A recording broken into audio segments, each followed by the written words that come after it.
ओम शांति। 16 नवंबर 2024। बाबा के महावाक्य। मीठे बच्चे, बाप आए हैं तुम्हें रूहानी हुनर सिखलाने। जिस हुनर से तुम सूर्य चांद से भी पार शांति धाम में जाते हो। प्रश्न: साइंस घमंड और साइलेंस घमंड में कौन सा अंतर है? उत्तर: साइंस घमंडी चांद सितारों पर जाने के लिए कितना खर्चा करते हैं, शरीर का जोखिम उठाकर जाते हैं। उन्हें यह डर रहता है कि रॉकेट कहाँ फेल ना हो जाए। तुम बच्चे साइलेंस घमंड वाले बिगर कौड़ी खर्चा सूर्य चांद से भी पार मूल वतन में चले जाते हो। तुम्हें कोई डर नहीं, क्योंकि तुम शरीर को यहाँ ही छोड़कर जाते हो। ओम शांति। रूहानी बाप बैठ रूहानी बच्चों को समझाते हैं। बच्चे सुनते तो रहते हैं कि साइंसदान चांद पर जाने का प्रयत्न करते रहते हैं, लेकिन वे लोग तो सिर्फ चांद तक जाने की कोशिश करते हैं। कितना खर्चा करते हैं। बहुत डर रहता है ऊपर जाने में। अब तुम अपने ऊपर विचार करो, तुम कहाँ के रहने वाले हो? वह तो चंद्रमा की तरफ जाते हैं, तुम तो सूर्य चांद से भी पार जाते हो, एकदम मूल वतन में। वो लोग तो ऊपर जाते हैं तो उनको बहुत पैसे मिलते हैं। ऊपर में चक्कर लगाकर आते तो उन्हों को लाखों सौगातें मिलती हैं। शरीर का जोखिम रिस्क उठाकर जाते हैं। वह है साइंस घमंडी। तुम्हारे पास है साइलेंस का घमंड। तुम जानते हो, हम आत्मा अपने शांति धाम ब्रह्मांड में जाते हैं। आत्मा ही सब कुछ करती है। उन्हों की भी आत्मा शरीर के साथ ऊपर में जाती है। बड़ा खौफनाक है। डरते भी हैं, ऊपर से गिरे तो जान खत्म हो जाएगी। वह सब है जिस्मानी हुनर। तुमको बाप रूहानी हुनर कला सिखलाते हैं। इस हुनर सीखने से तुमको कितनी बड़ी प्राइज मिलती है। 21 जन्मों की प्राइज मिलती है, नंबरवार पुरुषार्थ अनुसार। आजकल गवर्नमेंट लॉटरी भी निकालती है ना। यह बाप तुमको प्राइज देते हैं और क्या सिखाते हैं? तुमको बिल्कुल ऊपर ले जाते हैं, जहां तुम्हारा घर है। अभी तुमको याद आता है ना कि हमारा घर कहाँ है और राजधानी जो गंवाई है वह कहाँ है? रावण ने छीन लिया। अब फिर से हम अपने असली घर भी जाते हैं और राजाई भी पाते हैं। मुक्ति धाम हमारा घर है, यह कोई को पता नहीं है। अब तुम बच्चों को सिखलाने के लिए देखो, बाप कहाँ से आते हैं, कितना दूर से आते हैं। आत्मा भी रॉकेट है। वह कोशिश करते हैं ऊपर जाकर देखें चंद्रमा में क्या है, स्टार में क्या है, तुम बच्चे जानते हो यह तो इस मांडवे की बत्तियां हैं। जैसे मांडवे में बिजलियां लगाते हैं, म्यूजियम में भी तुम बत्तियों की लड़ियां लगाते हो ना। यह फिर है बेहद की दुनिया। इसमें यह सूर्य, चांद, सितारे रोशनी देने वाले हैं। मनुष्य फिर समझते हैं सूर्य, चंद्रमा यह देवताएं हैं, परंतु यह देवता तो है नहीं। अभी तुम समझते हो बाप कैसे आकर हमको मनुष्य से देवता बनाते हैं। तुम बच्चे जानते हो यह तो इस मांडवे की बत्तियां हैं। जैसे मांडवे में बिजलियां लगाते हैं, म्यूजियम में भी तुम बत्तियों की लड़ियां लगाते हो ना। यह फिर है बेहद की दुनिया। इसमें यह सूर्य, चांद, सितारे रोशनी देने वाले हैं। मनुष्य फिर समझते हैं सूर्य, चंद्रमा यह देवताएं हैं, परंतु यह देवता तो है नहीं। अभी तुम समझते हो बाप कैसे आकर हमको मनुष्य से देवता बनाते हैं। यह ज्ञान सूर्य, ज्ञान चंद्रमा और ज्ञान लकी सितारे हैं। ज्ञान से ही तुम बच्चों की सद्गति हो रही है। तुम कितना दूर जाते हो, बाप ने ही घर जाने का रास्ता बताया है। सिवाय बाप के कोई भी वापस अपने घर जा नहीं सकते। बाप जब आकर शिक्षा देते हैं तब तुम जानते हो।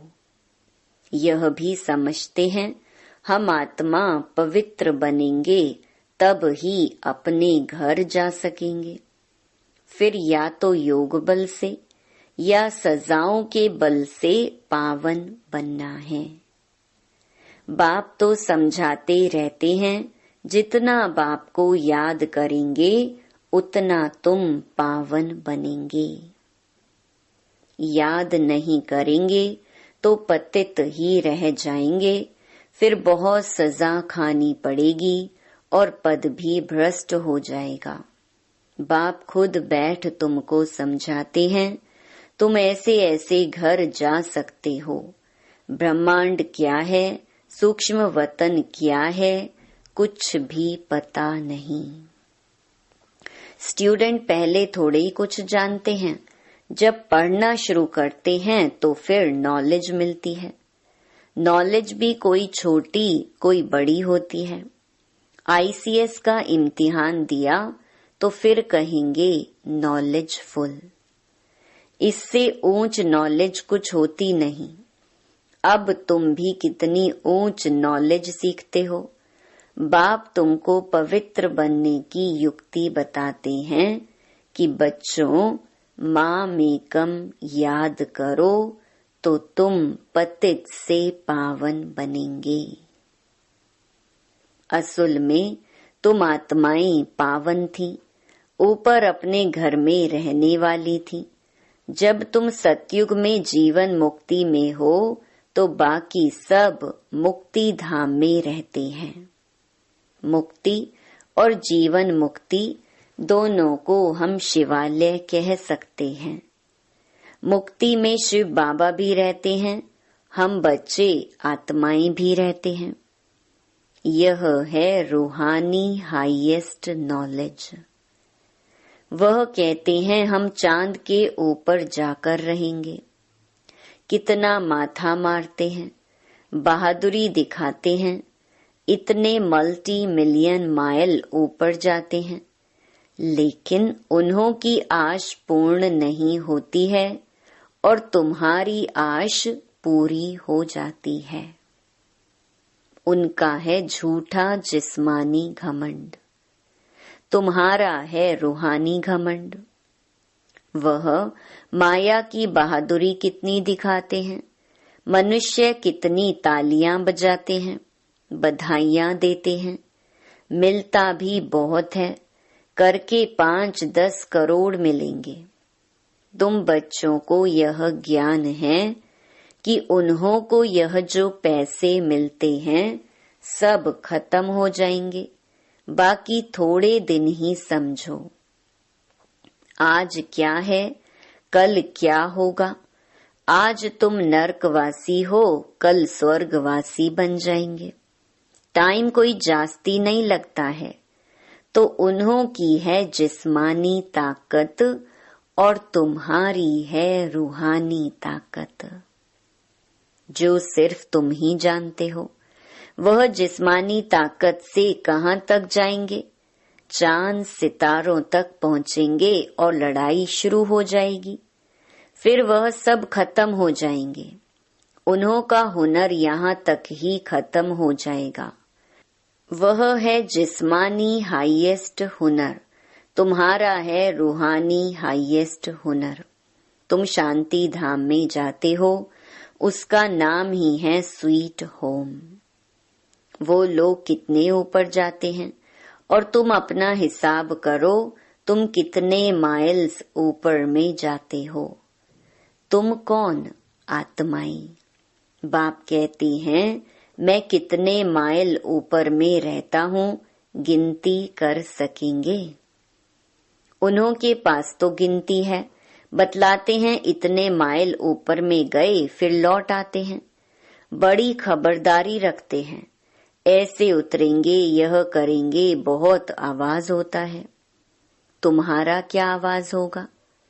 तुम कहाँ जाते हो, फिर कैसे आते हो, कोई पता नहीं। तुमको क्या प्राइज मिलती है यह भी तुम ही जानो। वंडरफुल है, बाबा की कमाल है, किसको पता नहीं। तुम तो कहेंगे यह नई बात थोड़ी है। हर 5000 वर्ष बाद वह अपनी यह प्रैक्टिस करते रहेंगे। तुम इस सृष्टि रूपी ड्रामा के आदि मध्य अंत ड्यूरेशन आदि को अच्छी रीति जानते हो, तो तुमको अंदर फखुर होना चाहिए। बाबा हमको क्या सिखलाते हैं, तुमको कितनी नॉलेज देते हैं। उन लोगों का जाना है हद तक, तुम बेहद में जाते हो। वह चंद्रमा तक जाते हैं, अब वह तो बड़ी बड़ी बत्तियां हैं और तो कुछ है नहीं। उनको धरनी बहुत छोटी देखने में आती है। तो उन्हों की जिस्मानी नॉलेज और तुम्हारी नॉलेज में कितना फर्क है। तुम्हारी आत्मा कितनी छोटी है, परंतु रॉकेट बड़ा तीखा है। आत्माएं ऊपर में रहती हैं, फिर आती हैं पार्ट बजाने। वह भी सुप्रीम आत्मा है, परंतु उनकी पूजा कैसे हो, भक्ति भी जरूर होनी ही है। बाबा ने समझाया है, आधा कल्प है ज्ञान दिन, आधा कल्प है भक्ति रात। अभी संगम युग पर तुम ज्ञान लेते हो, सतयुग में तो ज्ञान होता नहीं, इसलिए इसको पुरुषोत्तम संगम युग कहा जाता है। सबको पुरुषोत्तम बनाते हैं। तुम्हारी आत्मा कितना दूर दूर जाती है, तुमको खुशी है ना। वह हुनर दिखाते हैं तो बहुत पैसे मिलते हैं। बल कितना भी मिले, परंतु तुम समझते हो वह कुछ भी साथ चलना नहीं है। अभी मरे कि मरे, सब खत्म हो जाने वाला है। अभी तुमको कितने वैल्यूबल रतन मिलते हैं, इनकी वैल्यू कोई गिनी नहीं जाती। लाख लाख रुपया एक एक वर्षंस का है। कितने समय से तुम सुनते ही आते हो। गीता में कितनी वैल्यूबल नॉलेज है। यह एक ही गीता है जिसको मोस्ट वैल्यूबल कहते हैं। सर्वशास्त्रमयी शिरोमणि श्रीमद् भगवत गीता है। वो लोग भल पढ़ते रहते हैं, परंतु अर्थ थोड़े ही समझते हैं। गीता पढ़ने से क्या होगा? अब बाप कहते हैं मुझे याद करो तो तुम पावन बनेंगे। भल वह गीता पढ़ते हैं, परंतु एक का भी बाप से योग नहीं। बाप को ही सर्वव्यापी कह देते हैं, पावन भी बन नहीं सकते। अब यह लक्ष्मी नारायण के चित्र तुम्हारे सामने हैं। इनको देवता कहा जाता है क्योंकि दैवी गुण है। तुम आत्माओं को पवित्र बन सबको अपने घर जाना है। नई दुनिया में तो इतने मनुष्य होते नहीं, बाकी सब आत्माओं को जाना पड़ेगा अपने घर। तुमको बाप भी वंडरफुल नॉलेज देते हैं, जिससे तुम मनुष्य से देवता बहुत ऊंच बनते हो। तो ऐसी पढ़ाई पर अटेंशन भी इतना चाहिए। यह भी समझते हैं जैसा जिसने कल्प पहले अटेंशन दिया है ऐसा देते रहेंगे। मालूम पड़ता रहता है। बाप सर्विस का समाचार सुनकर खुश भी होते हैं। बाप को कभी चिट्ठी ही नहीं लिखते हैं तो समझते हैं उनका बुद्धि योग कहाँ ठीक कर भीतर तरफ लग गया है। देह अभिमान आया हुआ है, बाप को भूल गए हैं। नहीं तो विचार करो, लव मैरिज होती है तो उनका कितना आपस में प्यार रहता है। हाँ, कोई कोई के ख्याल बदल जाते हैं तो फिर स्त्री को मार डालते हैं। यह तुम्हारी है उनके साथ लव मैरिज।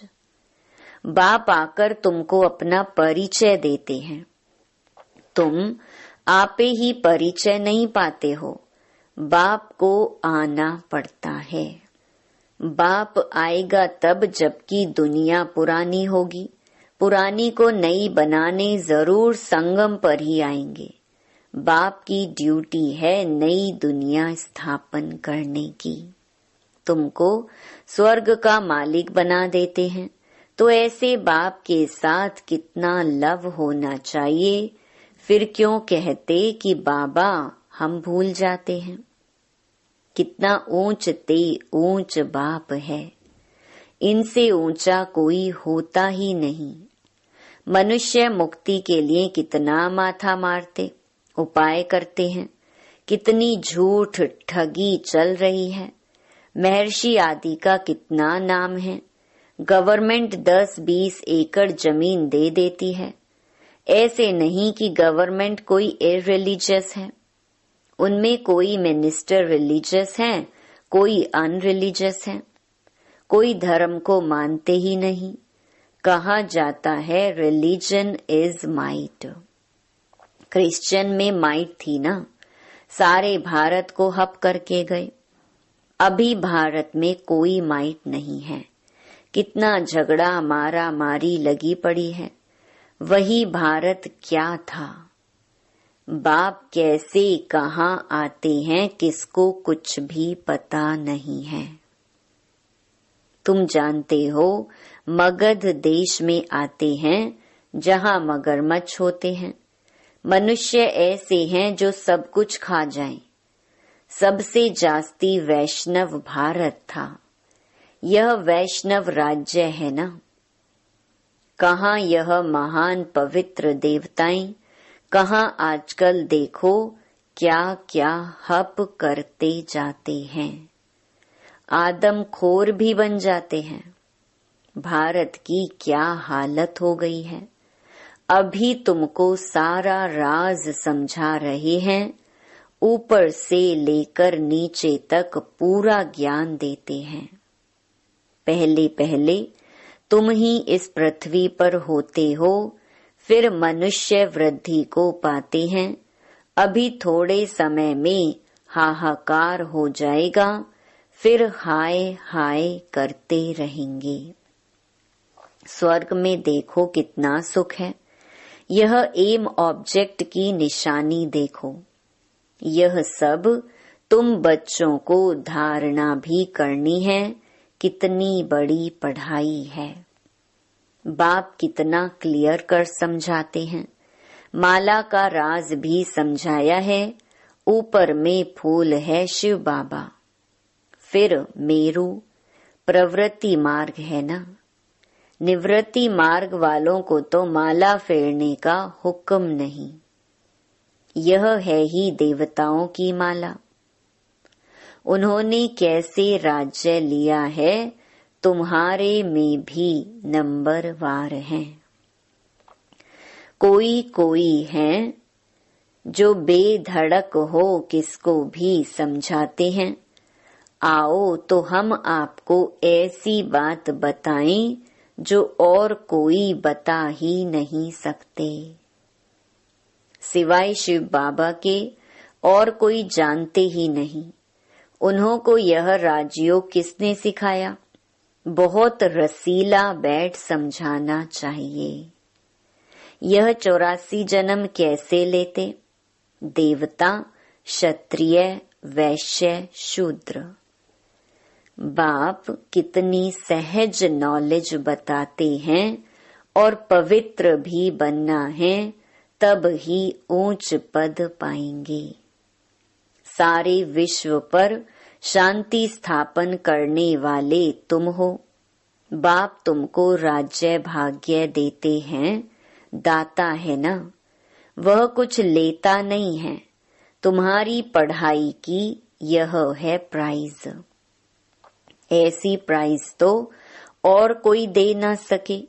तो ऐसे बाप को प्यार से क्यों नहीं याद करते हैं? लौकिक बाप को तो सारा जन्म याद करते हो, पारलौकिक को क्यों नहीं याद करते हो? बाप ने बताया है यह युद्ध का मैदान है। टाइम लगता है पावन बनने में। इतना ही समय लगता है जब तक लड़ाई पूरी हो। ऐसे नहीं जो शुरू में आए हैं वह पूरे पावन होंगे। बाबा कहते हैं माया की लड़ाई बड़ी जोर से चलती है। अच्छे अच्छे को भी माया जीत लेती है। इतनी तो बलवान है। जो गिरते हैं वह फिर मुरली भी कहाँ से सुने? सेंटर में तो आते ही नहीं, तो उनको कैसे पता पड़े? माया एकदम वर्थ नॉट अ पेनी बना देती है। मुरली जब पढ़ें तब सुजाग हो। गंदे काम में लग जाते हैं। कोई सेंसिबल बच्चा हो जो उनको समझावे। तुमने माया से कैसे हार खाई है? बाबा तुमको क्या सुनाते हैं? तुम फिर कहाँ जा रहे हो? देखते हैं इनको माया खा रही है, तो बचाने की कोशिश करनी चाहिए। कहाँ माया सारा हप ना कर लेवे। फिर से सुजाग हो जाएं, नहीं तो ऊंच पद नहीं पाएंगे। सतगुरु की निंदा कराते हैं। अच्छा, मीठे मीठे सिकी लधे बच्चों प्रति माता पिता बाप दादा का याद प्यार और गुड मॉर्निंग। रूहानी बाप की रूहानी बच्चों को नमस्ते। धारणा के लिए मुख्य सार। पहला, बाप से साइलेंस का हुनर सीखकर इस हद की दुनिया से पार बेहद में जाना है। फखुर माना नशा रहे। बाप हमें कितना वंडरफुल ज्ञान देकर कितनी बड़ी प्राइज देते हैं। दूसरा, बेधड़क होकर बहुत रसीले ढंग से सेवा करनी है। माया की लड़ाई में बलवान बन जीत पानी है। मुरली सुनकर सुजाग रहना है और सबको सुजाग करना है। वरदान, परम पूज्य बन परमात्मा प्यार का अधिकार प्राप्त करने वाले संपूर्ण स्वच्छ आत्मा भव। सदा ये स्मृति जीवन में लाओ कि मैं पूज्य आत्मा इस शरीर रूपी मंदिर में विराजमान हूँ। ऐसी पूज्य आत्मा ही सर्व की प्यारी है। उनकी जड़ मूर्ति भी सबको प्यारी लगती है। कोई आपस में भल झगड़ते हों, लेकिन मूर्ति को प्यार करेंगे क्योंकि उनमें पवित्रता है। तो अपने आप से पूछो, मन बुद्धि संपूर्ण स्वच्छ बनी है, जरा भी अस्वच्छता मिक्स तो नहीं है। जो ऐसे संपूर्ण स्वच्छ हैं, वही परमात्मा प्यार के अधिकारी हैं। स्लोगन: ज्ञान के खजाने को स्वयं में धारण कर, हर समय हर कर्म समझ से करने वाले ही ज्ञानी तू आत्मा है। ओम शांति।